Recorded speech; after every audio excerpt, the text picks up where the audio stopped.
오늘은 이제 이 3장으로 들어가겠습니다. 창세기 3장에 대해서 뭐 거의 대부분의 분들이 학자들 포함해서 성경에 대해서 조금이라도 제대로 이렇게 인식이 있는 분들은 창세기 3장의 중요성에 대해서 뭐 다양하게 평가를 하고 또 말씀들을 하는데, 그냥 제가 그 중에서 한 분의 그 뭐라 그럴까요, 글을 짧게 한번 읽어드려 볼 테니까 공감이 가시는지 한번 생각해 보십시오. 창세기 3장의 그 주석에 보니까 타락이라는 제목을 붙였고요. 뭐 적절하게 잘 붙였죠. 죄와 타락인데 타락 이렇게 썼습니다. 창세기 3장은 전체 하나님 말씀 속에서 가장 중요한 부분 가운데 하나이다. 통상적으로 창세기는 성경의 모판으로 불리는데 이것은 특별히 3장과 관련하여 사실이다. 여기에 기독교를 구성하는 많은 교리들이 근거하는 기초가 있다. 여기에 신적 진리의 많은 강들이 시작하는 근원이 있다. 여기에서 인간 역사의 무대 위에서 지금까지 공연되어 온, 그리고 거의 6,000년이 지나도록 끝나지 않은 위대한 드라마가 시작된다. 여기에서 우리는 인류의 타락과 멸망의 상태에 대해 신적인 설명을 발견한다. 여기에서 우리는 우리의 원수 마귀의 간교한 책략에 대해 배운다. 여기에서 우리는 신적 은혜가 없이는 결코 의의 길을 행할 수 없다는 인간의 전적 무력성을 발견한다. 여기에서 우리는 죄의 영적 결과가 사람이 하나님으로부터 피하여 숨는 것이라는 사실을 발견한다. 여기에서 우리는 죄에 대한 하나님의 태도를 발견한다. 여기에서 우리는 인간이 자신의 도덕적인 수치를 자기 자신이 만든 것으로 가리려고 하는 인간 본성의 보편적인 성향을 보게 된다. 여기에서 우리는 우리의 필요에 부응하기 위해 하나님 자신이 은혜로 준비하신 것, 즉 가죽옷을 보게 된다.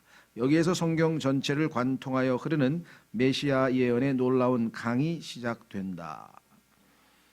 뭐 이것 이외에도 하여간 그 창세기에 대한 평이 많은데 창세기 3장은 그만큼 중요하다는 것이죠. 그래서 저희 교회에서는 창세기 3장이라는 타이틀의 성경 공부를 21과, 그러니까 21시간에 걸쳐서 공부를 한 적이 있는데, 못하신 분도 계시겠죠. 여기 꽤 오래됐으니까 몇 년 된, 5, 6년 된 것 같은데요. 신학원에서도 했고 또 교회 오후 성경 공부에서도 했고, 그래서 혹시 관심 있는 분들은 저희 교회에서 나온 소책자 중에 창세기 3장 공부라고 하는 그 요약집이 있어요. 그래서 거기에 21과가 있어요. 그래서 한 과에 1시간씩 저희가 이런 오후 성경 공부를 해서 창세기 3장 강의에 대해서 많은 사람이 연락이 옵니다. 그거 정말 성경 전체를 볼 수 있는 좋은 아주 도움이 많이 됐다, 이렇게 이야기를 하고, 그래서 여러분도 아마 혹시 아직 듣지 못하신 분은 창세기 3장 그 소책자는 여기 뭐 교회에 있으니까 가져가셔서 그 인터넷이나 이렇게 들어가서 확인하고 이렇게 차근차근 들어가시면 21개의 강의를 들으실 수가 있을 겁니다. 그만큼 분량이 많다는 얘기죠. 여기서 그 내용을 우리가 다 할 수는 없고, 이제 한 구절 한 구절 읽어가면서 필요에 적절하게 하고, 그 다음에 또 관련된 구절들은 앞으로도 계속해서 나온다는 것. 어쨌거나 하여간 창세기 3장에서 중요한 것들은 우리가 짚고 넘어가지 않을 수 없다, 이렇게 생각을 합니다. 본문으로 들어가기 전에 이 창세기 3장은 소위 말하면 로마서 5장에서 말하는 바로 그것입니다. 한 사람으로 말미암아 세상에 죄가 들어왔다라고 하는 그 내용이 바로 창세기 3장의 이야기죠. 한번 확인해 보겠습니다. 로마서 5장은 사실 굉장히 중요한 구절인데 지금 잘못 이해하고 있고 지금 남용되고 있어요. 어떻게 남용되고 있는지 제가 좀 설명해 드릴게요. 자, 로마서 5장, 이 세상에 죄가 처음에 들어온 내용을 이렇게 설명을 했습니다. 예수 그리스도와 아담과 예수 그리스도를 비교하는 그런 장면에서 12절, 로마서 5장 12절. 그러므로 한 사람으로 말미암아 죄가 세상에 들어오고, 자, 죄로 말미암아 사망이 들어왔나니 이와 같이 모든 사람이 죄를 지었으므로 사망이 모든 사람에게 임하였느니라. 율법이 올 때까지는 죄가 세상에 있었으나 율법이 없을 때에는 죄가 죄를 죄로 인정하지 아니하였느니라. 자, 여기서 지금 보시면 죄가 한 사람으로 말미암아 세상에 들어왔다. 이 사건이 실제로 발생한 것은 바로 창세기 3장입니다. 그렇죠? 그런데 놀라운 사실은 죄는 그러면은 세상에 들어오기 전에 어디에 있었냐 이거죠. 죄가 잘못 오해하면 이 세상에서 죄가 처음으로 등장하는 장면이 창세기 3장인 것으로 생각을 하시는 분들이 있어요. 그래서 저희가 창세기 1장 1절과 1절 2절 사이에 마귀가 반역해서 죄를 지었고 그 죄에 대한 하나님의 심판이 1장 2절에 있었다. 우리는 성경적으로 그렇게 공부를 했죠. 그리고 그것은 성경에 보니까 사실이에요. 이제 좀 찾아볼 텐데. 그런데 로마서 5장의 근거에서 죄가 한 사람으로 말미암아 세상에 들어왔는데 왜 당신들은 창세기 1장 1절과 2절 사이에 벌써 죄가 있다 그러느냐. 창세기 3장에 처음에 죄가 시작이 되는데 그러니까 간극이론은 잘못됐다. 이렇게 간극이론을 비판하는데 이런 구실을 갖다 대요. 그러니까 우리가 생각할 때는 너무 어처구니가 없는 거죠. 왜? 죄가 여러분과 제가 살고 있는 우리 지금 살고 있는 이 세상에 들어온 거는 창세기 3장이죠.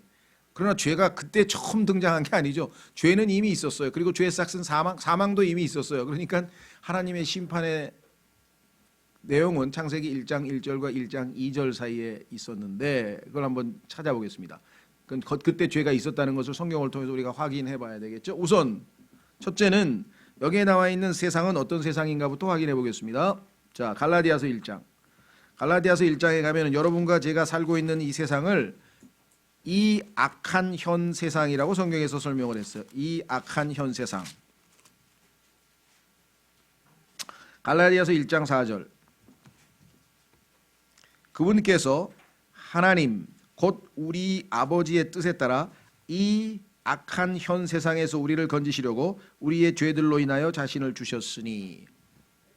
자, 초점은 일단 이 악한 현재, present, 현재 세상, 여러분과 제가 살고 있는 이 현재 세상 됐죠? 그 다음에 넘어갑니다. 간극을 안 믿는 분들은 세상에 한 개밖에 없다고 생각을 하는데 세상은 여러 개예요. 히브리서 1장에 세상들을 하나님이 창조하셨다 그랬고 히브리서 11장에도 세상들을 창조하셨다 그랬고 그럼 적어도 세상들이면 2개 이상은 돼야 될 거 아니에요. 그렇죠? 그러면 한 개가 더 있어야 된단 말이에요. 최소한도 현 세상, 여러분과 제가 살고 있는 현 세상이 있으면 뭐가 하나 더 있어야 세상들이라고 복수가 될 거 아니겠어요? 그럼 어디에 있냐 이게. 자, 베드로 후서로 가겠습니다. 베드로 후서에 가니까 현재 세상이 아니고 그때 있던 세상이란 표현이 나와요. 그때 있던 세상. 베드로후서 1장. 베드로후서 1장. 아니죠. 3장. 죄송합니다. 베드로후서 3장 6절. 베드로후서 3장 6절. 그것으로 말미암아 그때 있던 세상은 물의 넘침으로 멸망하였으되. 자, 그러면 그때 있던 세상이라고 할 때에는 the world that then was 이렇게 되어 있죠. 그러면 여러분과 제가 살고 있는 세상을 현 세상이라고 그러고요. 이 현 세상은 창세기 1장 3절서부터 시작이 됐습니다. 창세기 1장 3절서부터 시작이 됐고요. 그때 있던 세상은 창세기 1장 2절에 물로 심판받은 세상을 얘기하니까 그때 있던 세상이 한번 있고요. 그 다음에 예수님께서 오셔서 이 세상에서 다시 한번 새롭게 하셔서 이 세상을 세 번째 오는 세상을 뭐라 하냐면은 오는 세상이라 그랬어요. 자, 히브리서 2장으로 가보겠습니다. 히브리서 2장. 히브리서 2장 5절. 히브리서 2장 5절. 그분께서는 다가오는 세상 곧 우리가 그 세상들을 말하는 그 세상을 그러면 다가오는 세상 있죠? 앞으로 올 세상이죠? 6장 5절에도 나와 있습니다. 히브리서 6장 5절에도 하나님의 선한 말씀과 오는 세상의 권능을 맛본 자들이 오는 세상. 예수님께서는 마가복음 10장과 누가복음 18장에서 두 번에 걸쳐서 오는 세상이라고 하는 말을 썼어요. 이 현 세상 말고 오는 세상이 있어요. 그러면 정확하게 그때 있던 세상 창세기 1장 2절 1장 1절 1절 2절 두 개, 그때 있던 세상은 물론 멸망했다고 1장 2절이 심판이 나왔고요. 현 세상은 창세기 1장 3절에서 하나님께서 그리고 하나님께서 말씀하셨습니다. 그리고 첫째 날, 그리고 둘째 날, 이래서 이제 우리가 지금 살고 있는 이 현 세상이 있는 것이고, 그렇죠? 그래서 세상들을 창조하셨다고 하나님께서 복수로 한 얘기는 적어도 두 개가 있잖아요. 그 다음에 예수님이 오셔서 세우실 오는 세상, 천년왕국은 오는 세상이 아직 안 왔으니까 오는 세상이라고 되어 있습니다. 그래서 로마서 5장이 창세기 3장에서 발생했으니까 그러면 죄가 그 이전에는 없었다. 그런데 왜 죄가 있었다고 간극 이론을 자꾸 만드느냐, 이렇게 우리를 반박하는 것은 성경적으로 근거가 없는 거죠. 오히려 앞서 죄가 있다는 사실을 우리가 성경을 통해서 확인해 보겠습니다. 자, 그러면 창세기 1장 1절과 2절 사이에 있었던 마귀의 반역에 대해서 성경을 한번 확인해 보겠습니다. 에스겔서 28장. 에스겔서 28장에 가면은 창세기 1장 1절. 아마 성경적으로 보자면 하나님께서 처음에 하늘과 땅을 창조하셨는데, 하늘을 창조하시고 나서 아마 땅을 창조하시기 전에 뭘 창조했을까요? 하나님께서 하늘을 창조하시고 땅을 창조하시기 전에 영적인 존재들, 즉 루시퍼를 창조하셨을 가능성이 높다. 왜 어떻게 알 수 있느냐? 하나님께서 땅을 창조하실 때 그 아름다운 창조를 바라보고 하나님의 아들들이 찬송을 불렀다고 성경에 써 있거든요. 그러면 적어도 창세기 1장에서 땅을 창조하기 전에 영적인 존재가 지켜보고 하나님의 창조의 솜씨를 목격했다는 얘기 아니에요. 구경했다는 얘기 아니에요. 그렇죠? 무슨 말이 이해가 되시겠어요? 그래서 하늘과 땅을 동시에 창조했다고 우리가 보통 생각하기 쉽지만, 성경을 꼼꼼히 찾아보면은 하늘을 창조하신 다음에 그 하늘에다가 하나님께서 영적인 하나님의 아들들을 창조해 놓고 그들이 땅을 창조하실 때에 그거를 목격하고 너무나 아름답고 놀라워서 욥기 38장에 보면은 찬송을 부른 것으로 나와 있다는 거죠. 그런데 그 땅에 거하던 하나님의 아들들, 즉 천사들이 하나님께 반역을 저질러서 심판을 받았다고 우리는 성경을 통해서 확인했다는 거죠. 그 반역의 주모자가 여기에 나와 있다는 거죠. 자, 에스겔서 28장.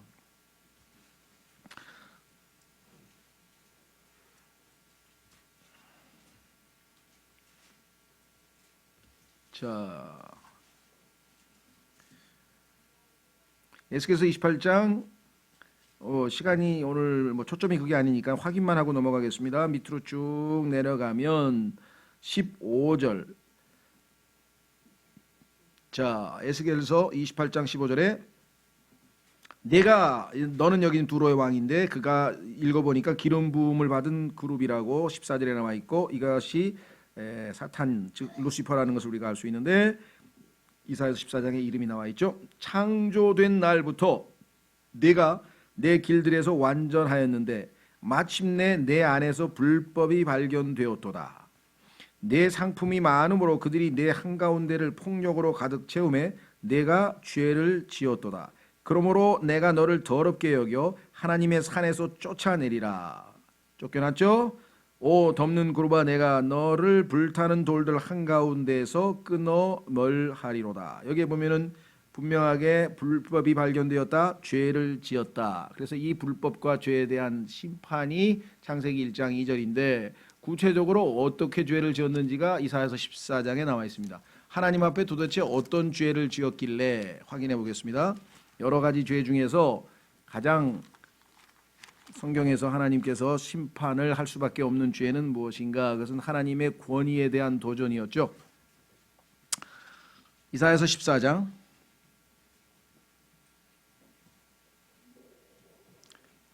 12절, 이사야서 14장 12절.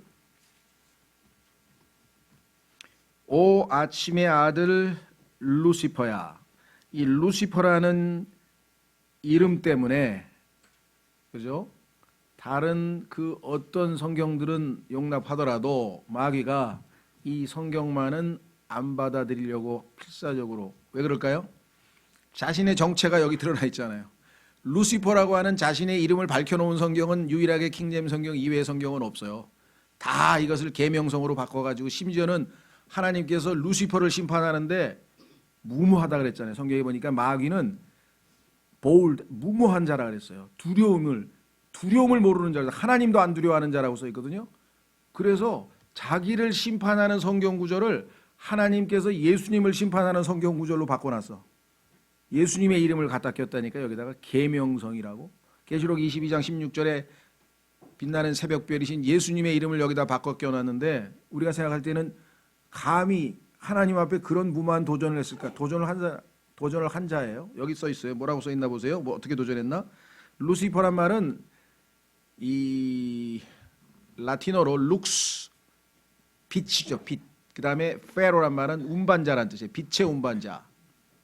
여러분들 이 빛의 단위가 맨 룩스냐 그러잖아요. 1룩스 할 때 룩스. 그 다음에 그 미국의 비누 이름도 룩스 비누가 있잖아요. 럭스라 그러나요? 하여간 그 빛같이 반짝반짝 그거 쓰시면 빛처럼 빛나나 보죠 얼굴이. 하여간 그래서 그게 다 여기서 나온 말이에요. 라틴어에서. 그 다음에 페로란 말은 움직인다, 운반한다 이런 말이에요. 그러니까 이름은 기가 막히죠. 빛을 운반하는 자 얼마나 멋져요. 그렇죠. 여러분들 우리나라 최고의 대학교 서울대학교에 가면요 배지에 딱 써 있어요. Veritas Lux Mea. Veritas 진리, 빛, Mea 나. 그러니까 진리는 나의 빛. 좋은 거 여기다 다 갖다 붙여놔도 진리는 나의 빛 이렇게 해서 그또 라틴어로 갖다 썼는데 자 그래서 하여간 이 이름이 이제 들어갔어요. 근데 모든 성경에서 자신의 정체를 다 숨겨놨습니다. 킹제임스 성경만이 유일하게 루시퍼가 나오는데 개혁 성경을 가지고 신앙생활한 사람도 루시퍼는 또 다 알아. 참 이거 이상해. 왜 그럴까요? 킹제임스 성경을 가지고 쓴 신앙 서적들이 우리나라에 많이 왜냐하면 뭐 스펄전도 뭐 D.L. 모디도 뭐 조나단 에드워드도 뭐 다 킹제임스 성경을 봤기 때문에 루시퍼라고 하는 내용의 그 이름이 단어가 들어가는 신앙 서적들이 많이 나왔거든요. 그러니까 그걸 통해서 그냥 주섬주섬 들었어요. 근데 정작 개혁 성경은 아니라 한글로 된 모든 성경을 아니면 다른 어느 나라의 성경도 킹제임스 성경 이외의 성경을 읽어봐도 루시퍼라는 마귀의 이름은 안 나옵니다. 기가 막히죠. 예. 그리고 전부 다 이것을 그걸로 고쳤다. 계명성. 그렇죠? 아침에 모닝스타 이렇게 고쳐가지고요. 브라이트 모닝스타. 이래서 완전히 예수 그리스도와 자기를 아주 뭐랄까 위장을 했는데 어쨌거나 하여간 그 얘기를 여기서 길게 할 수는 없고 내가 어찌 하늘에서 떨어졌는가 민족들을 약하게 만든 자야 내가 어찌 땅에서 끊어져 땅으로 떨어졌는가 왜 이렇게 심판받았냐 내가 내 마음속으로 얘기를 내가 하늘로 올라가서 내가 하나님의 별들 위로 내 왕좌를 높이리라 또 내가 북쪽의 연면들에 있는 회중의 산 위에 앉으리라 내가 구름들이 있는 높은 곳 위로 올라가 내가 지극히 높으신 이와 같이 되리라 하였도다. 마귀가 하나님과 같게 되겠다 비기겠다라고 했던 그 교만과 그렇죠 도전 반역에 의해서 하나님께 심판을 받게 되는데 우리말은 지금 이게 선명하게 안 나오지만요 옆에 영어 성경으로 보시면은 그 마귀의 그 자기의 의지 I will 13절에 보면 I will ascend, I will exalt, I will sit, I will ascend, I will 6번이 7번이 반복이 나와요. 하나님의 뜻인데 그렇죠? 하나님이 God's will이 돼야 되는데 마귀가 내 뜻으로 그렇죠? 예. 그러니까 이것이 죄였고 거기에 대한 심판이 있었고 그래서 우리는 창세기 1장 2절은 하나님의 심판의 결과로 그 다음에 창세기서부터 계시록까지 일관성 있게 황폐, 공허, 어둠 항상 하나님의 심판의 흔적의 증거로 나오는 것을 볼 때 이건 심판이 확실하다. 이건 성경을 몇 구절만 비교해봐도 우리가 상식적으로 금방 알 수가 있습니다. 그렇죠? 그래서 우리는 창세기 3장 1절은 이 현 세상 여러분과 제가 살고 있는 이 현 세상에 한 사람으로 말미암아 죄가 들어왔다는 소리지 이 땅에 죄가 처음으로 등장한 게 창세기 3장이 아니에요. 죄는 지금 하늘에서부터 시작이 됐잖아요. 하나님에 대한 도전으로부터 시작이 됐잖아요. 그렇죠? 죄의 기원에 대해서 성경적으로 우리가 정확하게 일단 짚고 넘어가겠습니다. 자, 그러면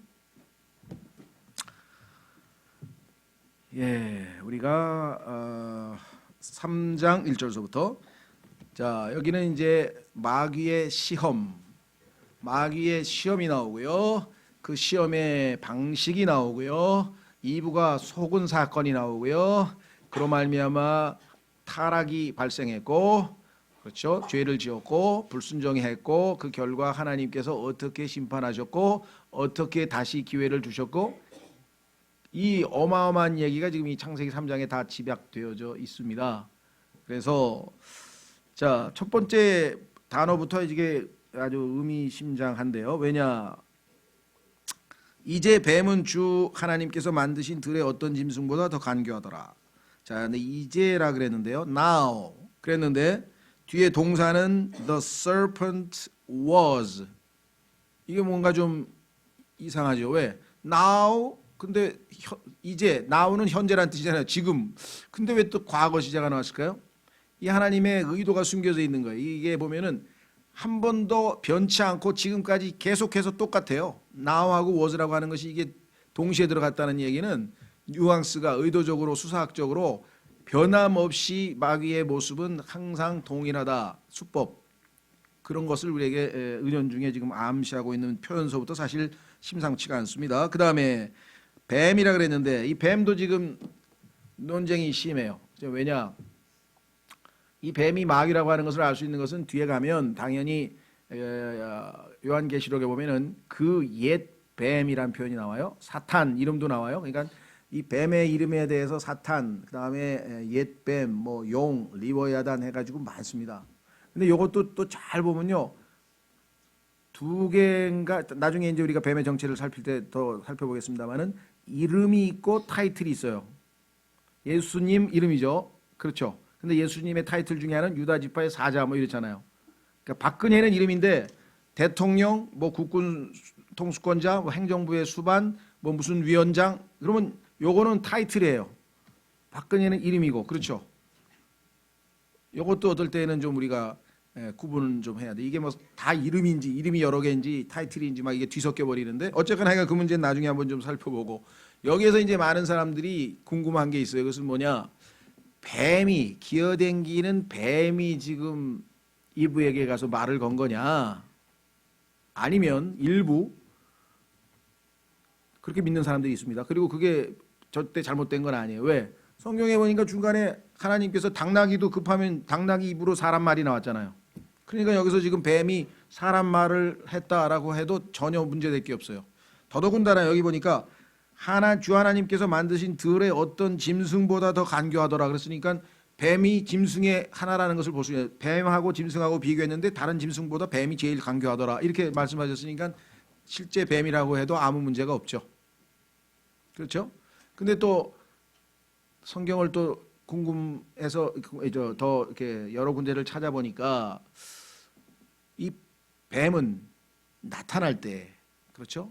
마귀는 이 사탄이라고 성경에 지금 계시록에 보니까 나와 있는데, 이 사탄은 사람들에게 나타날 때에는 빛의 천사로 가장한다. 이게 고린도후서 11장 14절에 보면 나와 있단 말이에요. 빛의 천사로 가장을 한다. 사람들을 속이기 위해서. 그런데 성경에 보니까 천사가 이 지상에 나타날 때는 항상 사람의 모습으로 나타났단 말이에요.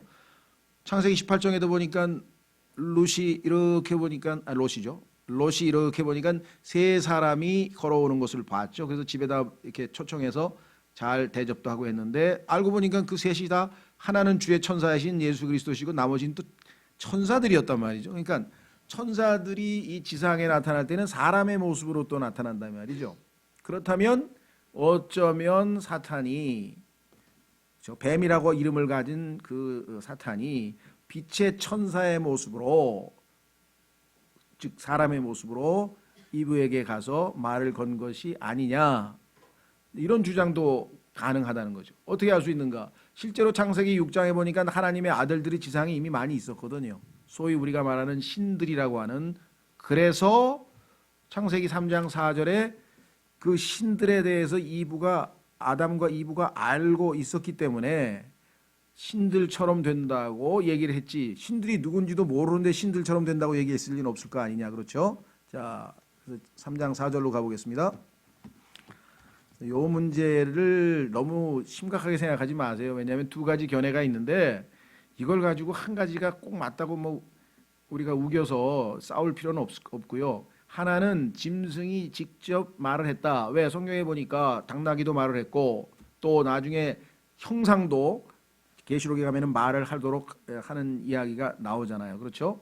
예. 그 다음에 누굽니까? 이 가룟 유다의 경우에도 지금 사탄이 가룟 유다 안으로 들어갔다 그랬고 예수님께서 베드로에게 지칭하면서 뭐라고 얘기했습니까? 사탄아 이렇게 얘기를 했다고. 그러니까 사탄이 지금 이 짐승의 모양의 형태를 띠고 안으로 들어갔다. 그래서 실제적으로는 뱀이 이야기한 것이다. 짐승이 그렇게 얘기하는 사람이 있고 그건 아니고 빛의 천사처럼 나타났을 것이다.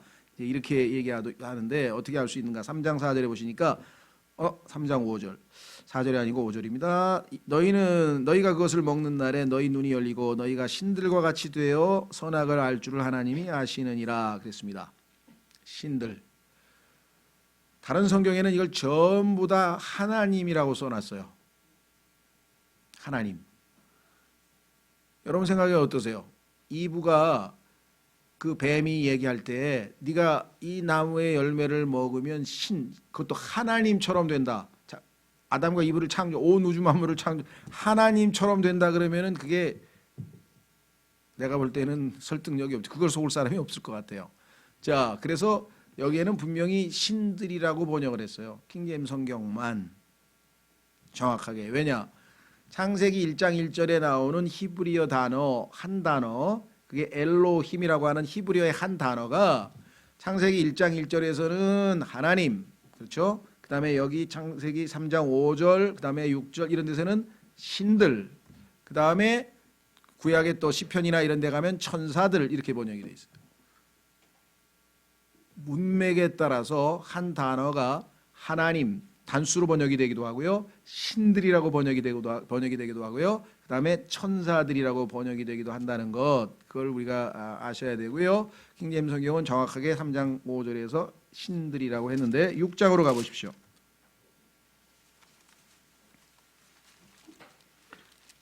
이 신들은 뭐라고 불리우는가? 이 천사들이면서 동시에 하나님의 아들들이란 표현이 6장 2절에 나와요. 하나님의 아들들이 사람들의 딸들과 또 그들이 아름다운 것을 보고. 근데 이 하나님의 아들들은 우리가 지금 생각하는 신약의 하나님의 아들들이 아닙니다. 요한복음 1장 12절에서 보니까 영접하는 자 곧 그의 이름을 받아들이는 자 곧 그분의 이름을 믿는 자들에게는 하나님의 아들들이 되는 권능을 주셨으니 여러분과 제가 하나님의 아들들이죠. 신약의 하나님의 아들들인데 지금 창세기 6장에서 얘기하는 하나님의 아들들은 여러분과 저 같은 거듭나서 하나님의 아들들이 된 사람을 이야기하는 것이 아니라 창조 때부터 하나님의 아들들이었어요. 자, 욥기로 갑니다. 이게 지금 성경이 초반에 이 뱀의 정체를 밝히려면 지금 최소한도 몇 가지 성경 구절을 계속 찾아봐야 되는데 욥기로 가보십시오. 2장 욥기 2장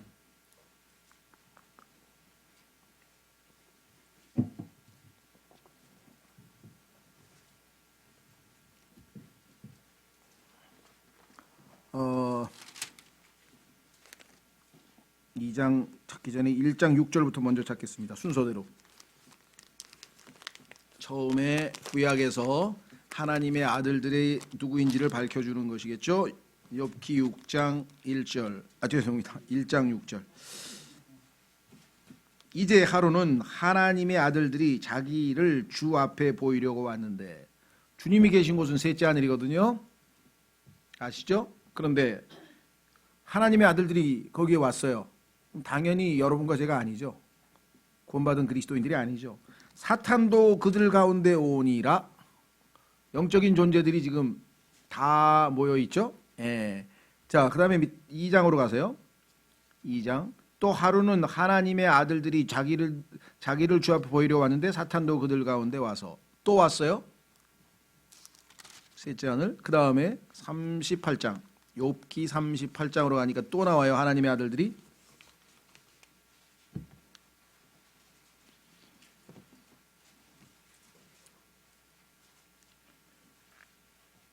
찾으셨습니까? 하나님께서 땅을 창조하시는 장면이 나와요. 4절 내가 땅의 기초들을 놓을 때 네가 어디 있었느냐. 그럼 창세기 1장에서 하늘과 땅을 창조할 때 땅 창조하기 전에 벌써 이 영적인 존재들이 있었어요. 이해가 되시죠? 그럼 무슨 말인지 이해가 되세요? 예, 그러니까 제가 보기에는 하늘을 창조하신 다음에 이 영적 존재가 창조되고 그 다음에 땅을 창조했는데 이렇게 얘기를 했습니다. 내게 명철이 있거든 밝히고 하라. 누가 그것의 치수를 정하였는지 네가 아느냐? 누가 그것 위에 줄을 팽팽히 쳤느냐? 그것들의 기초들을 어디에 고정하였느냐? 혹은 그것의 모퉁이 돌을 누가 놓았느냐? 하나님께서 그 공중에다가 지구를 매달았을 때 창조하셨을 때 그 아름다운 모습을 이렇게 묘사하고 7절 어느 때에 새벽 별들이 함께 노래하고 하나님의 뭐라고요? 모든 아들들이 기뻐 소리를 질렀느냐. 그 아름다운 하나님의 창조의 솜씨를 보고 하나님의 아들들이 기뻐 소리를 질렀다. 그러면 욥기 1장, 2장, 38장을 근거로 했을 때 하나님의 아들들은 당연히 누구겠어요? 천사들이고 그 천사들은 신들이라고도 불렸고 그렇죠? 어떻게 할 수 있는가? 시편 82편에 가면은요. 그 신들이 사람들처럼 죽었다는 얘기가 나오는데 그 창세기 6장에서 지금 얘기가 6장에서 그 홍수로 인해서 죽은 사건 얘기가 나오고 창세기 1장 2절에 또 죽은 얘기가 나오고 천사들이 죽은 케이스가 성경에 보면 나온단 말이에요. 하나님의 아들들이 죽었잖아요. 이런 것들을 우리가 종합해서 봤을 때 여기서 뱀은 아마 마귀가 빛의 천사의 모습으로 나타났을 것이다. 사람의 모습으로. 이렇게 주장하시는 분도 있습니다. 그러니까 여기서 우리가 더 이상 답을 딱 내려서 하나만 딱 맞다고 주장하지 마시고 이렇게 바라보는 분이 있고 이렇게 바라보는 분이 있구나. 이거를 우리가 염두에 두셨으면 좋겠습니다. 하나님께서 그렇게 정확하게 우리에게 알려주시고 여기까지만 얘기하셨기 때문에 우리가 더 이상 앞으로 나아갈 필요는 없다. 이렇게 생각을 하고요. 자, 그 다음에 이제 중요한 게 뱀은 주 하나님께서 만드신 이제 뱀의 정체에 대해서 나중에 더 자세히 하겠습니다만은 주 하나님께서 만드신 들의 어떤 짐승보다 더 간교하더라. 자, 이 뱀의 간교함에 대해서도 뭐 길게 나중에 또 자주 나오겠습니다만은 우선 이 뱀이 왜 간교하는가? 곧 바로 뒤에 나오네요. 그가 여자에게 이르되 그가 남자에게 이르되 그러면 뱀은 그냥 정직한 거예요. 남자 대 남자로 예를 들면 근데 딱 보니까 아담은 합리적이고 이성적이고 하나님에게 직접 선과 악의 지식의 나무를 먹지 말라는 말을 직접 들었어요. 근데 이분은 그때 없었어요. 왜? 성경에 보니까 아담에게 말씀하셨다고. 물론 없는지는 안 나오지만 일단 말씀은 아담에게 하셨다고 2장 16절에 나와요. 남자에게 명령을 내렸단 말이죠.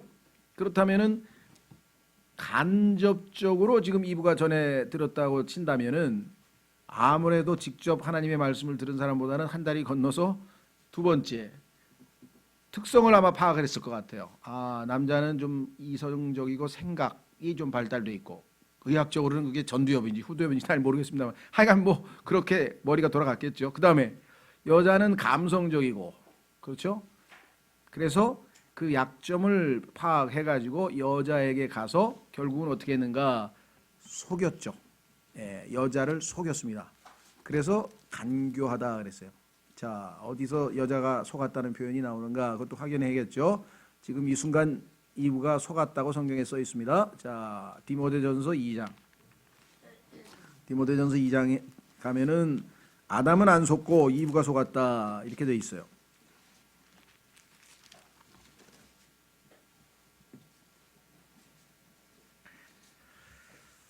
12절 디모데전서 2장 12절에 가면은요 교회의 질서에 관한 이야기를 하시면서 이와 같은 표현을 썼습니다. 디모데전서 2장 12절 오직 나는 여자가 가르치거나 남자에게 권위를 행사하는 것을 허락하지 아니하노니 다만 조용할지니라. 이는 아담이 먼저 지어지고 그 뒤에 이브가 지어졌으며 또 아담이 속지 아니하고 여자가 속아 범법 가운데 있었기 때문이라. 그렇죠? 그럼에도 불구하고 그들이 맑은 정신으로, 그들은 남자 여자 부부를 얘기하는 거겠죠. 앞부분에서 지금 이야기를 문맥으로 보니까 맑은 정신으로 믿음과 사랑과 거룩함 가운데 거하면 그녀가 해산함으로 구원을 받으리라. 이것도 좀 논쟁이 많은 구절인데요. 일반적으로 우리가 아시다시피 그 여자가 속았는데 아내가, 즉 여자가 속지 않는 길은 부부가 신앙생활을 건전하게 사랑과 거룩함과 믿음 안에서 바르게 잘하면, 그렇죠, 훨씬 미혹, 속임수로부터 해방받고 구원받을 수 있다. 이것이 일단 문맥에서 가르치는 구원입니다. 그러니까 구원은 감옥에서 구출되는 것도 구원이라고 그러고요. 구원에 사용되는 용도가, 범위가 굉장히 많아요. 지옥의 형벌로부터 구원받는 것만 구원이 아니고, 죄로부터 구원받는 것만 구원이 아니고. 자, 그래서 우리는 속임수를 썼다는 것을 우리가 성경 다른 구절을 통해서 일단 확인을 했습니다. 그러면 아까도 말씀드린 것처럼 여자의 특성에 대해서 어떻게 알았을까? 뭐 일단 뭐 관찰을 했든지 하여간 뭐 여러 가지 방법을 동원했겠죠. 예. 그래서 어쩌면 모르겠어요. 성경에도 여자에 대해서 뭐라고 써 있는 거 아니? 더 약한 그릇이다. 그렇게 써 있죠. 베드로전서 3장 7절에 보면은 그 말씀이 저는 마음에 와닿는 것 같아요. 여자는 더 약한 그릇, weaker. 그러면 남자는 weak, 약한 그릇. 여자는 더 약한 그릇. 그렇죠. 성경적으로. 남자가 강하다? 전혀 아닙니다. 어떻게 할 수 있는가? 뭐 똑같은 잘 깨지는 그릇이잖아요. 그래서 그 스위스의 내과 의사인데 동시에 또 정신과 의사입니다. 그러니까 내과 의사인데 한 사람을 진료할 때 1시간 가까이 진료를 해요, 보통. 왜냐하면 비하인드 스토리를 다 들어. 그래서 이 병이 생긴 때까지 그걸 추적을 하는데요. 그래서 얼핏 보면 정신과 의사인 줄 알았는데 이 내과 의사더라고요. 볼 트룬이라고 하는 사람이. 근데 이분의 명언 중에 의사는 병을 고치는 게 아닙니다. 그럼 뭘 고쳐? 사람을 고치는 겁니다. 병자를 고치는, 사람을 고치는 거지 병만 고치는 게 아니다. 이 사람 안에 있는 병만 기계적으로 고치는 게 아니라 사람을 고친다. 이거 인격의학이라 그래요. 그래서 의사 중에서는 제가 제일 존경하는 분이고, 책도 한 사다 놓기는 20권 사다 놨는데 10권밖에 못 읽은 것 같아요. 뭐 고독도 있고 죽음에 이르는 병도 있고요. 노년을 대비하는 방법도 있고요. 아주 박식하게 읽을 데 없어요. 근데 굉장히 불행하게 사신 분이 어렸을 때 부모 돌아가시고 그 과정에서 극복하는 과정에서 주님과의 교제 뭐 이래서 굉장히 좀 심오하게 깊이 있는 글들을 많이 써놨어요. 그래서 우리나라에서 그 사람이 쓴 책 중에 요즘에 많이 번역되는데, 옛날에는 볼 트루니에라고 하는 분의 스위스 내과 의사인데 그분이 쓴 책 중에 강자와 약자라고 하는 책이 있어요. 읽어보면요, 결론은 강자는 없다는 거예요. 강자인 것처럼 폼 잡는 사람일수록 내면이 약한 거야. 그 남자 중에서 조폭같이 생긴 사람, 막 폼 잡는 사람은 딱 성경적으로 이게 속이 약한 사람이야. 그래 그냥 포장을 해야 사람들한테 자기의 속내를 안 들키는 거죠. 그렇죠? 그래서 옛날에도 외유내강이라는 게 있었잖아요. 부드러운 사람이 사실은 굉장히 속으로 강할, 그게 맞는 말이에요. 그래서 더 약한 그릇, 약한 그릇. 셰익스피어도 썼다 그랬죠. 뭐라고? 약한 자여, 그대 이름은 여자이니라. 그 제가 고쳤어요. 더 약한 자여. Frailty thy name is woman. 근데 성경에 셰익스피어의 말인데 성경을 조금만 더 잘 알았으면 조금 더 정확하게 하지 않았을까. 하여간 더 약한 그릇인데 간파를 한 것 같아요, 마귀가. 그렇죠? 그래서 교회에서도 거의 문제는 교회 안에서의 분쟁이 생길 때 단초는 여자들이 많이 제공하는데, 이건 제가 얘기하는 게 아니라 증거들이 이 교회 역사에 보면 그게 많이 있어요. 집도 그렇고. 이건 그 여자가 잘못됐다는 게 아니라 마귀가 교활하기 때문에, 왜? 여자가 훨씬 속이기가 쉽다니까요. 그래서 못된 남자한테 속은 여자들이 그렇게 많은 거예요, 세상에. 다 착한 여자인데 다 속았어 보니까. 드라마도 그렇고 영화도 그렇고 뭐 소설도 그렇고 다 보면 속은 여자들 얘기가 그렇게 많아요. 왜 그럴까요? 그게 감성적이고 속기가 쉬운 거예요. 그래서 이 성경에 보면 이 마귀가 얼마나 교활한가를 그런 방식으로 지금 그가 여자에게 이르되 그 다음에 항상 마귀의 전략은 뭐냐? 마귀가 처음으로 한 단어가 yes입니다. yes. no가 아니에요. yes. 근데 이 yea라고 하는 말은 옛날 말이죠. yeah. 뭐 요즘도 많이 쓰죠. 예, 막 쓰고 그러는데 성경에는 yes냐 no냐에서 nay 뭐 이렇게 해서 이제 두 가지를 놓고 얘기를 하는데 마귀는 일단 적극적, 긍정적 사고방식을 가지고 있는 사람이에요. 그래서 좋은 쪽을 자꾸 보게 만들어 가지고 우리를 속이려고 하는 것이죠. 그렇죠? 그래서 우리말로 하면 정말로 참으로 이렇게 번역했네요. 정말 그래? 하나님이 그러니까 그 동산에 있는 그 모든 나무의 열매를 먹지 말라고 했다 이 말이야? 이렇게 지금 얘기를 한 거죠. 하나님께서 말씀하시기를 너희는 동산의 모든 나무에서 나는 것을 먹지 말라 하시더냐. 분명히 먹으라고 그랬는데요. 자, 2장 16절로 가보십시오. 2장 16절. 동산의 모든 나무에서 나는 것은 내가 마음대로 먹어도 되나. 그런데 낫을 하나 집어넣어 가지고 동산의 모든 나무에서 나는 것을 먹지 말라 하시더냐. 마귀의 수법은 항상 하나님의 말씀에 일단 의문을 제기하면서 시작이 됩니다. 한두 군데가 아니에요. 성경에 보면은 꼭 하나님 이 마귀가 사람들에게 접근하거나 어떤 그 전략을 쓸 때에는 항상 의문을 품게 하는데 그것은 하나님의 말씀에 대한 의문이에요. 하나님이 정말 그렇게 말한 거 맞느냐? 이렇게 얘기를 해서 일단 우리의 생각에 영향을 끼치게 만들어 가지고 우리로 하여금 의심을 품도록 하면 이제 마귀가 성공한 거죠. 의심이 일단 들어오게 돼서 예수님처럼 기록되었을 때 그죠? 더 이상 마귀의 그 시험이 먹혀들질 않습니다. 하나님의 말씀의 검인 기록된 말씀으로 기록되었을 때 이렇게 해서 딱 물리치고 마귀는 뒤로 물러났는데 이분은 지금 어떻게 반응을 보였나 보십시오. 여자가 뱀에게 이르되 여기서 이제 모든 실패가 벌어졌는데 왜냐? 여자는 여기서 뱀에게 얘기하면 안 되죠. 어떻게 해야 됩니까? 적어도 남편에게 얘기하든지 왜 머리가 남편이잖아요 지금 남편에게 물어보든지 남편에게 얘기를 하든지 아니면 하나님께 기도를 하든지 독립적으로 그렇죠 자기의 원래 하나님의 창조 질서에서 여기서 뱀에게 하나님의 말씀에 의문을 제기하는 거에 대해서 자기 견해를 여기서 발설하는 것부터 이제 문제가 생겼는데 게다가 어떻게 부주의하게 했느냐 하나님의 말씀을 제대로 인용하지 않고 자 어떻게 했나 보십시오. 여자가 뱀에게 이르되 우리가 그래도 내가는 아니고 우리가 그랬네요. 우리가 하나님께서는 아까 남자에게 너라 그랬는데 16절 그렇죠? 예. 자 내가 그랬는데 이제 자기도 뭐 일부 좋습니다. 우리가는 나쁠 것 없는데 우리가 동산의 나무들의 열매는 먹어도 되나? 여기서 부주의했죠. 무슨 말을 뺐습니까? 예, 2장 16절에 마음대로가 있는데 하나님은 분명히 freely 자유롭게 마음대로 그 다음에 조금 더 달리 번역하면 값없이란 뜻이에요. 값없이 어떻게 할 수 있는가? 똑같은 단어를 우리가 아마 값없이로 번역한 게 있어요. 자 성경 맨 끝으로 갑니다. 이 freely라고 하는 단어가 얼마나 성경에서 중요한 단어인가 보세요. 계시록 22장 계시록 22장에 가면은 마지막 전도 초청입니다. 마지막 교회에서 성경에서 마지막으로 죄인들에게 구원 초청을 하는 게 계시록 22장 17절에 나오는데 거기에 또 프릴리라는 단어가 들어가요. 계시록 22장 17절 성령과 신부가 말씀하시기를 오라 하시는도다. 듣는 자도 오라 할 것이요 목마른 자도 올 것이요 또 누구든지 원하는 자는 값없이 생명수를 취하라.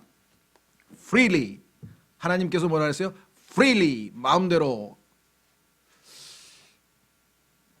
이게 여러분들이 보시기에도 영어 성경이 기준이 돼야 또 필요하죠. 왜? 우리말로는 값없이 하고 마음대로를 우리가 연결시키지 못해요. 근데 영어는 똑같은 단어란 말이죠. 그러니까 문맥을 좀 맞게 번역을 하려니까 뭐 값없이 또는 뭐 거저 이렇게 번역하는 것 자체는 필요하지 뭐 있을 수 있지만 문제는 영어가 기준이 안 되면 설명할 때 애매모호해진다. 같은 단어라는 것을 우리가 알아야 의미가 분명해지잖아요. 그렇죠? 예. 로마서 5장에서 구원에 관해서 얘기할 때 하나님께서 우리를 거저 주시는, 구원은 거저 주시는 선물, 하나님이 주시는 은혜는 거저 주시는 선물, 거저 주시는 선물이 거저 값없는이라 그러죠. 값없는 선물이라는 표현이 프리 기프트란 말이 여러 번 반복돼 나오는데 얼마나 중요한 단어입니까?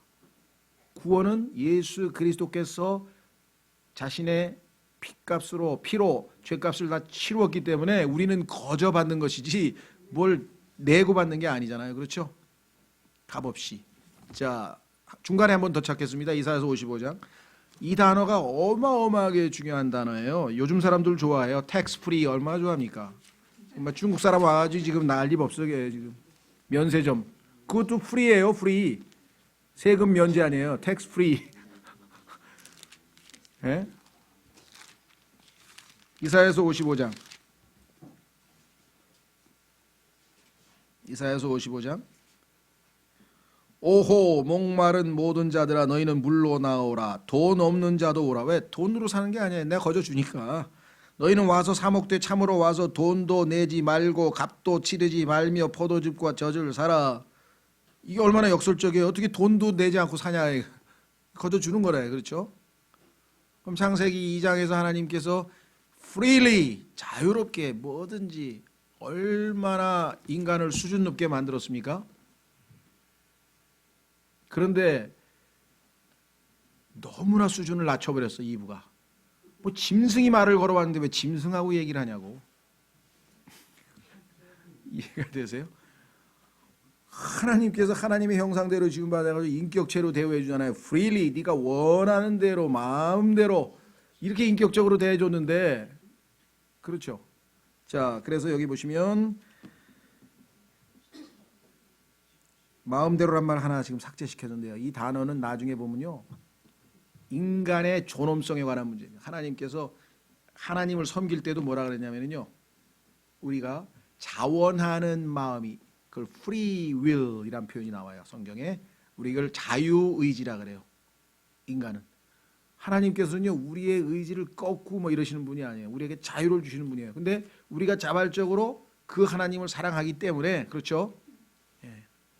내가 예수 그리스도께서 당신의 죄값을 치르고 십자가에서 죽으시고 부활해서 지금 당신에게 초청하고 있습니다. 수고하고 무거운 짐진 자들아 다 내게로 와라. 내가 너희에게 안식을 주리라. 그때 내가 나의 free will 자유의지로 주님께 나아가서 주님 나의 구원자와 주님이 되어 주십시오. 주님을 영접하겠습니다. 할 때만 우리 안으로 들어오시지. 우리에게 심지어는 성경에서 뭐라 그랬습니까? 노크까지 한다.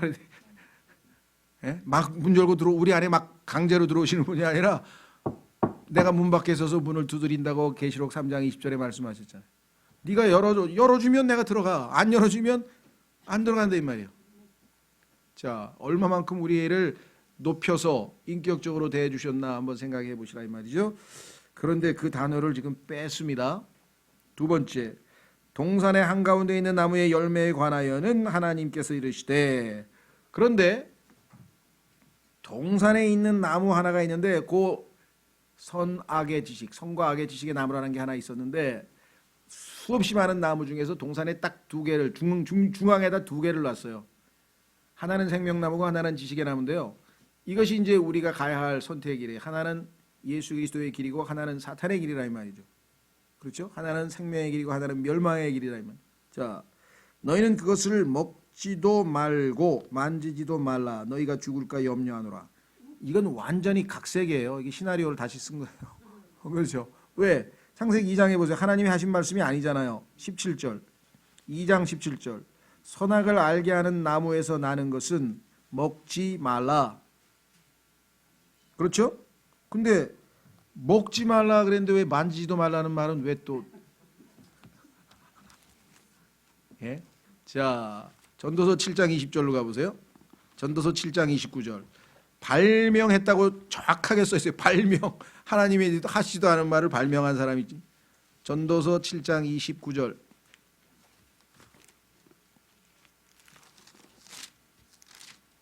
전도서 7장 29절에 읽으면요. 정말 섬찟해.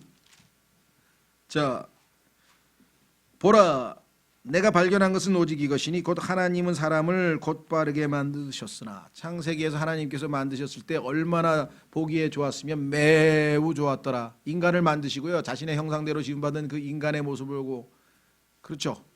예. 그 신생아 분만실에 가보세요. 전부 애기 아빠들이 와가지고 그냥 좋아가지고 그냥 막, 왜? 자기 형상대로 만든 애가 나와 있잖아 거기.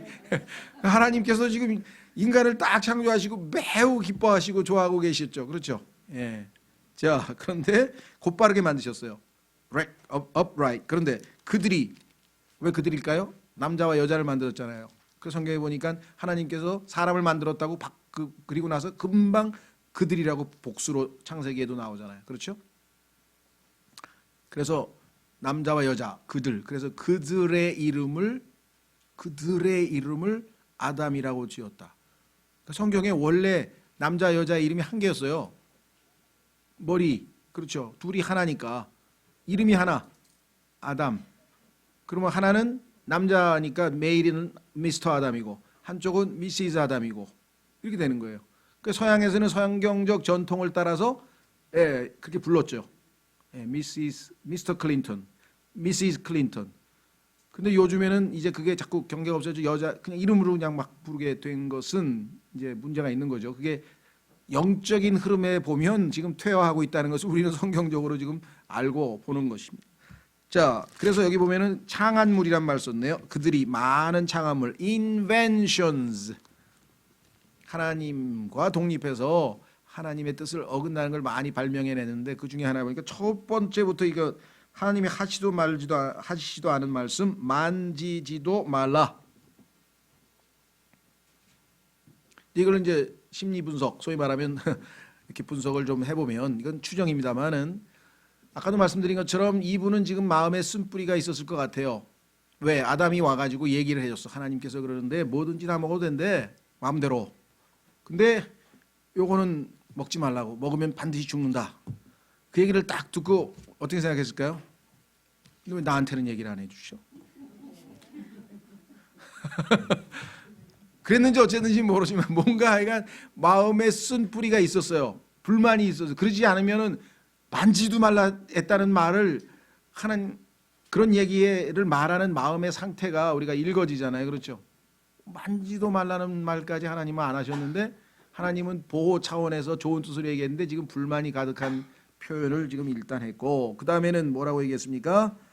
부주의하게 반드시 죽으리라 너희가 죽을까 염려하노라. 이거 완전히 하나는 절대적인 절대 진리를 말씀하셨는데 상대주의적 해석을 해가지고 그렇게 자 그러면 이부가 한 거는 첫째 하나님의 말씀에서 삭제 그렇죠? 그 다음에 만지지도 말라 첨가 삭제 첨가 그 다음에 반드시 죽는다 그랬는데 변개 세 가지를 지금 동시에 했어요. 그렇죠? 자 그러면 신명기 4장 2절로 가면 얼마만큼 중한 죄를 지었나 보십시오. 신명기 4장 2절.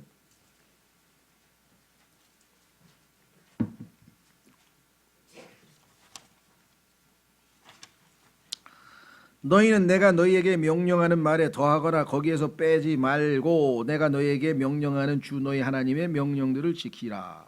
그러면 더하거나 빼지 말라 그러는데 지금 더하고 빼고 다 했네요. 그렇죠? 두 가지를 지금 다 어겼습니다. 명백하게. 그러면 하나님의 말씀에다가 더하면요. 그것은 하나님을 거짓말장이로 만드는 거라고 또 성경에 경고가 나와 있어요. 그러니까 여러분은 하지도 않은 말 갖다가 붙이면은 이제 특히 하나님의 말씀은 하나님이 하지도 않은 말을 막 지어내가지고 갖다가 하나님 말씀인 것처럼 사람들에게 얘기하면 그건 거짓말장이로 만든다. 확인해 보겠습니다. 잠언 30장 6절. 잠언 30장 6절. 하나님께서는 자신의 말씀에 대해서 인간이 가져야 될 태도에 대해서 신명기, 창세기, 그러니까 소위 말하는 성경의 앞부분에서 한번 경고했고 중간에 잠언에서 한번 경고를 또 했습니다. 잠언 30장 6절. 너는 그분의 말씀들에 더하지 말라. 그분께서 너를 책망하실 터인즉 내가 거짓말 내가구나. 제가 잘못 가르쳤네. 이거 위험한 짓을 했네 제가. 부주의해가지고. 자, 그러니까 하나님이 거짓말쟁이로 드러나는 게 아니고 그분께서 너를 책망하실 터인즉 네가 거짓말쟁이로 들어야, 하나님이 하지도 않은 말을 했으니까 너 거짓말했어 하고 들통난다라고 이야기를 했네요. 그렇죠? 그럼 성경적으로 우리가 하나님을 거짓말쟁이로 만드는 것은 뭐냐? 요한일서로 가보면요, 하나님이 하신 말을 안 믿는 거예요. 확인해 보겠습니다. 제가 그거하고 좀 혼동을 했는데 이왕 나왔으니까 거짓말쟁이에 대한 얘기를 해보면, 여러분과 제가 하나님의 말씀에 더하면 하나님이 우리가 거짓말쟁이로 들통이 날 것이고요. 그 다음에 하나님이 하신 말씀을 안 믿으면 요한일서 5장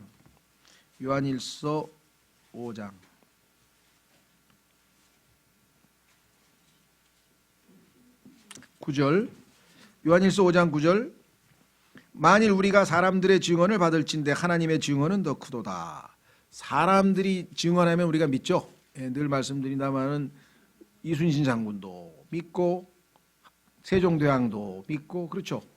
뭐 정약용이 해시계 만들었다고 다 믿고 사람들의 증언을 우린 다 믿습니다. 그렇죠? 예, 뭐 장보고인가요? 장보고가 뭐 했다는 것도 믿고 다 믿어요. 문제는 하나님께서 자신의 아들에 대해서 증언한 것은 왜 안 믿냐, 이렇게 되어 있네요. 자, 10절, 하나님의 아들을 믿는 자는 자기 안에 이 증언을 가지고 있고 하나님을 믿지 않는 자는 그분을 뭐라 그랬어요? 거짓말쟁이로 만들었나니. 이유가 뭐예요? 이는 하나님께서 자기 아들에 관하여 주신 증언을 어떻게 했다고요? 그가 믿지 아니하기 때문이라 그랬어요. 얼마나 기분이 나쁘시겠어요, 하나님께서. 이 사람들이 하는 말은 철석같이 잘 믿는 사람들이 하나님께서 자신의 아들에 대해서 증언했더니 그거는 또 못 믿겠다 그랬어요.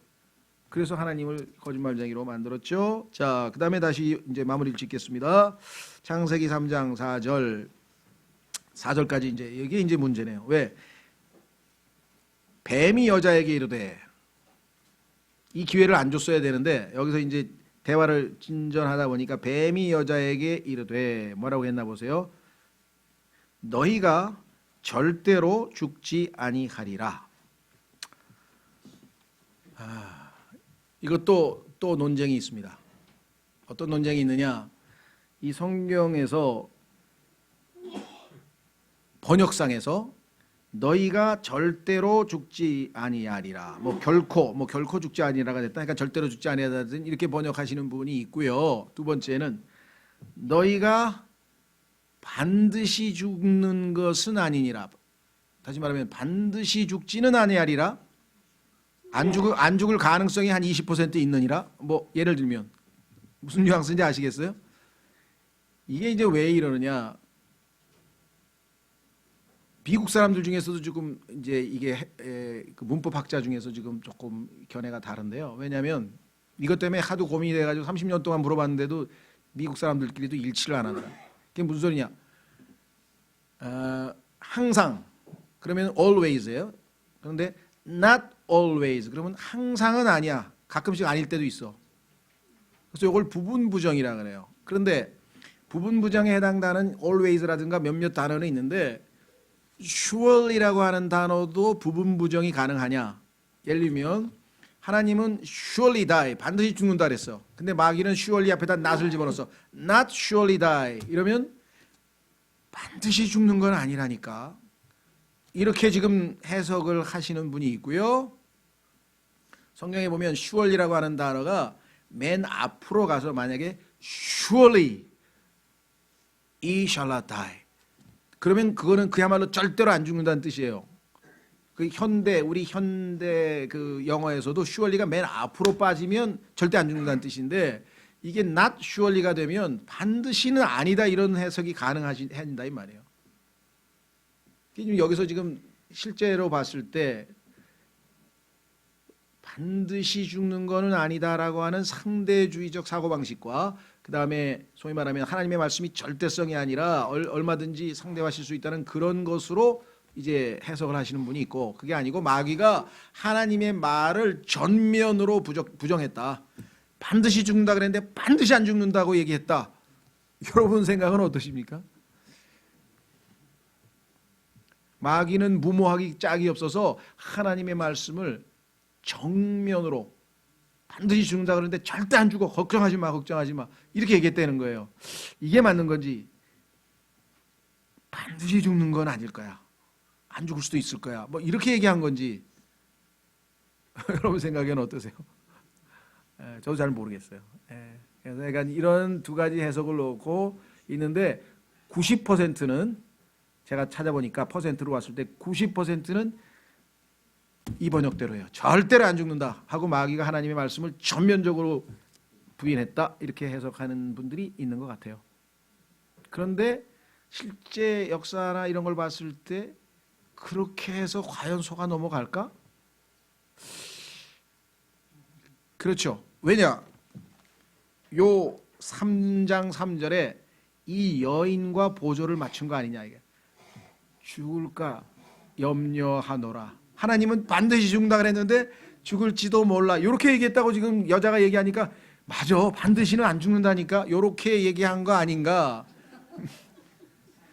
그렇게 해석하시는데 저는 공감이 가요. 그런데 이거를 90%를 무시하고 내가 이것만 맞다고 또 여러분들에게 가르칠 수는 없는 거고 그렇죠.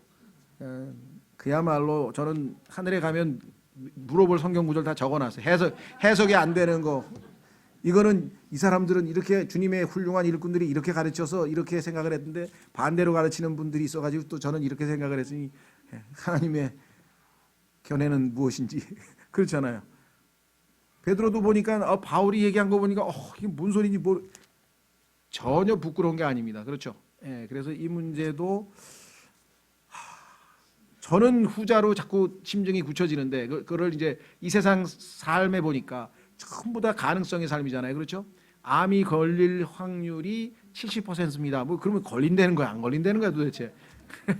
퍼센트 문화가 나는 여기서 출발했다고 생각을 해요. 저는 왜 이것을 상대주의라 그래요. 절대가 아니라 이 세상은 다 상대거든요. 그렇게 해석을 하고 싶은데 한 90%쯤 되는 그리스도인들이 절대로 안 죽는다고 이렇게 마귀가 하나님의 말씀을 정면 반박했다. 이렇게 대부분이 해석을 하니까 저도 그걸 무시할 수는 없다. 그래서 오늘은 여기까지만. 자, 그래서 3장 다음 시간에 창세기 좀 재밌죠?